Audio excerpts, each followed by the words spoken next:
What's up guys, this is Alex here from 814 EDC, and today I'm ready to do my full review on the Giant Mouse Ace Biblio. And this is one of the loaners that I got in from Jake over at Bearded Gear. Jake's a buddy at this point, and he was gracious enough to send me this and the Giant Mouse Ace Grand over to check out. So thank you so much, Jake. His channel and Instagram page will be linked down in the description below. If you don't know who Jake is, Bearded Gear, I'm assuming you do, but if you haven't, go check his stuff out. He puts out great content, great Instagram photos, just a really cool dude. So again, Jake, thank you so much. Now jumping right into the knife, starting out we have a nice sort of, I would say this is just a nice drop point, nice simple clean looking blade. It's flat ground, I believe, with an M390 blade, hole up here, like the, forget what the name of this style of hole, but it's just a hole opening. It is a liner lock. For scales, we have these really nice burgundy micarta, which I've patinaed and kind of weathered to Jake's hands and whoever else has touched this knife really, really well. It looks really nice. Some nice barrel spacers back here. A loop over style, not deep carry, but minimalistic pocket clip. I like how wire pocket clips function. I wish this went to the butt end of the knife, but I like the looks and the just how they feel good in the hand and stuff like that. I think wire pocket clips are really, really well done. Yeah. Skeletonized, there really isn't any skeletonizing going on. They're full stainless steel liners. I think that's everything for materials, unless I'm forgetting something. And then obviously we do have a flipper tab up here for opening and deployment. So next we're going to jump right into action. The action on this, for me personally, I think for the flipper tab, it's a little tight and the detent's a little stiff.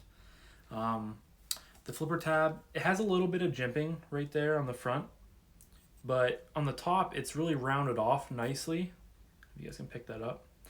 But I found myself a lot of the time when I go to use the flipper, if I don't really position my fingertip on the top of the flipper tab to really dig into that jimping and then flip it open, it flips fine. Like the action when it comes out, it's very snappy and it locks right into place. But sometimes I'll find myself, I did it that time, but of course when I'm on camera I don't know if I'll be able to do it, but if I don't really get my finger into that jimping, since this is really smoothened and just worn nicely over time, I kind of find myself slipping off, which is not, I mean, that's just how the knife is. But yes, so I prefer using the hole method for deployment because middle finger flicking with this knife is really, really well done. The D10 is tuned nicely for that. You have a little bit of pressure to break when you first get your finger in there. You have a little bit of pressure, but then once you break it, it just rockets out of there. So I think they did a nice job with that. It's just very fun and very satisfying when you just flies right out of there. Closing action is also for me. The flipper tab sticks down out of the knife here, and the liner lock is right there, obviously. So I find myself a lot when I'm closing it, I'll hit it, and then the flipper tab hits my thumb here. Well, that time it did it, but a lot of the time, if my finger is higher up on the liner lock, it'll hit it, and then it doesn't break. I don't know if that's called the detent ramp or like the secondary detent, but there's like the detent, and then you break it, and then there's like another sort of wall you have to get by. A lot of the times, because the flipper tab hits my finger, it doesn't allow it to go past the detent ramp, I think is a technical name for it. And it just kind of, and then I have to, it sits like that, and then I have to push it with my thumb, and then I can close it. So I just found that to be kind of an issue for me personally. I don't know if that's how a lot of other people, really have to deal with this knife, I guess. But the knife's very smooth.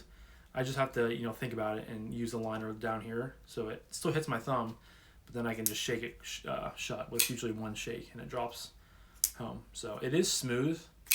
That's just me being nitpicky, and I don't know if other people have to deal with that, like I said, or how that goes. But yeah, once you get used to the knife and you kind of realize, okay, this, I need to do this differently and this differently, and you think about it a little bit more, it'll start, you'll start to enjoy it a lot more, which I did, because like the first week when I had this, I struggled with using the flipper tab a lot, and had to put my finger on the liner lock and stuff like that. But over the last, like the second week, I really have grown to appreciate this knife. So action, I would say it's, for the whole deployment and middle finger flicking, it's really, really good.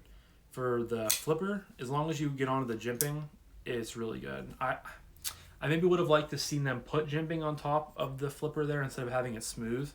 I feel like that would have maybe just been a little bit better than having jimping and then smoothness. You have jimping the whole way around, so you have more areas for your finger to bite into. But again, that's just me, nitpicking, I guess. So next, we're gonna move on to Ergos, and I really like the Ergos on this knife. Again, we have this really nice burgundy micarta, and it's kind of thicker micarta, and it's contoured and rounded, and it feels your hand really, really well. You do have a forward finger choil here, which is nice. I wish it was maybe a little bit bigger,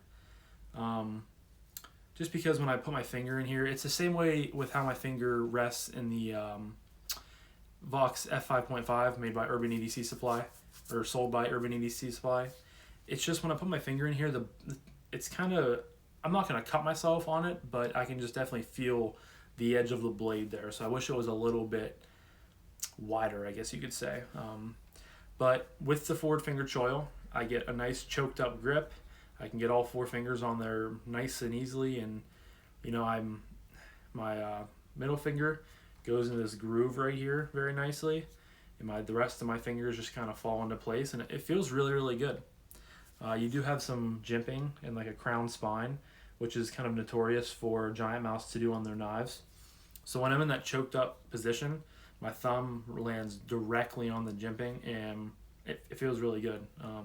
I get a really good purchase, and just very comfortable for any cutting tasks, that you have to do. So even if I don't use the finger choil, I'm still able to just barely get four fingers on there. My pinky's kind of just hanging on, but I definitely can still get a good purchase, and my thumb at the same time still falls onto this jimping too. So that's another perk, that I can get my thumb to the jimping in the forward and back grip. So yeah, Ergos, really, really good. I really like the micarta. It's well done on both of these knives that I have, but I really like the burgundy color on this. But yeah, so yeah, Ergos is good. Next, we're going to go over Carry, and Carry's okay. This is a little bit of a thicker knife, due to the full steel liners, the thicker kind of micarta. It feels, to me at least, like it's a thicker knife. And, I wish the pocket was deep carry, or the pocket clip was deep carry.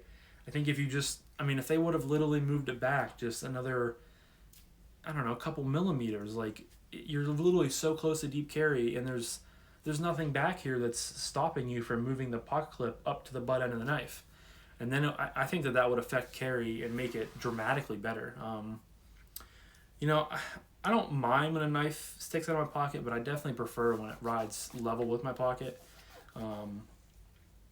But I can't fault the pocket clip itself, because, like I said, it is a wire pocket clip, and I just really like how minimalistic it is. And I've heard someone else say this before, like, if it hits something, you're not gonna like scratch it up or risk bending the pocket clip. Like, it's just a wire clip. It's super simple and super just easy. Good on the Ergos, good in and out of pocket. So carry could be better, but it is what it is. So now that brings me to my final, as I say every video, this is kind of my final price point talk that I like to bring everything together in. And I think brand new these go for like, I should have checked this before. I want to say like 170 or 180, right in that price range. and I think that it's worth it.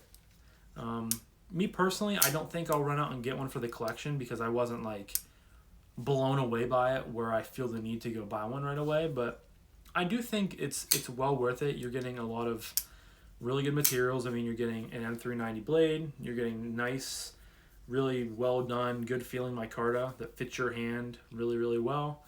You're getting, a Vox design, which is also cool. A pretty solid pot clip. Could be better, but definitely isn't one of the worst pot clips I've ever seen. So I do think the price is justified. Giant Mouse, I think they make a lot of their knives in Italy. I know some of them are made by Riot in China, but I believe the bulk of them are made in Italy. And I've heard kind of some mixed reviews on them. Like I think Jake himself even, this was sent to him from Giant Mouse because I think the first Biblio he had was like, I forget what his issues were with it, but they were like really bad to where Giant Mouse had to send him a new knife. And so I've heard mixed reviews on their quality control and their detent and stuff like that, and their pivots and stuff. But this is a really solid knife, and I do like Giant Mouse as a company. I like Voxnez and his designs. Anso I'm sort of not as familiar with, but together they make really good knives and really cool designs. This is my second Giant Mouse that I've experienced. The first one was the Ace Iona, which I did end up selling because it just didn't have that fidget factor for me, but it was a really solid, I mean, if you look at it as a knife, it was a great knife. So I think at the end of the day, that's just what Giant Mouse does. They make really good knives. But this also has some fidget factor to it because you can middle finger flick it. The flipper tab does shoot out pretty hard if you get good grip on it and stuff like that. So yeah, at the end of the day, I do think it's justifiable to spend. I think it's in that price range. Again, I should look this up, but from prior knowledge of looking at them before on different websites and stuff like that and seeing them on like the secondary, I believe that's what they went for straight from the factory. So yeah, guys, I guess that's really pretty much everything that I had to say about this. This is kind of a quicker review than normal, but I had to say what I had to say about it, and I do think it's a good knife. So again, I'm not going to run out and go buy one because I just don't feel like it's necessary that I add one to the collection. There's other stuff that I want to chase, but I am super glad that I did get to experience it, and I did get to check it out and see what it was all about. And I definitely, it's a good knife, guys. At the end of the day, it's a good knife. Giant Mouse is a good company, like I've said. I like their stuff, and if you haven't heard of them, go check them out. I have a lot of other cool designs between Jens and Anso, or Jesper and Anso, excuse me. So yeah, I guess that'll be it for everything, or that'll be it for today, guys. It's everything I have to really say about it. So thank you guys for stopping in and for checking out my video. I really appreciate talking to you guys and communicating with you guys in the comments. So if you have anything to say, drop a comment down below. Again, thank you, Jake, for letting me check these out. I will leave a link to his channel and his Instagram page in the description down below. And yeah, that's about it, guys. So thanks again for watching, and I hope you guys have a good rest of your day, and I'll talk to you guys in the next one. Peace.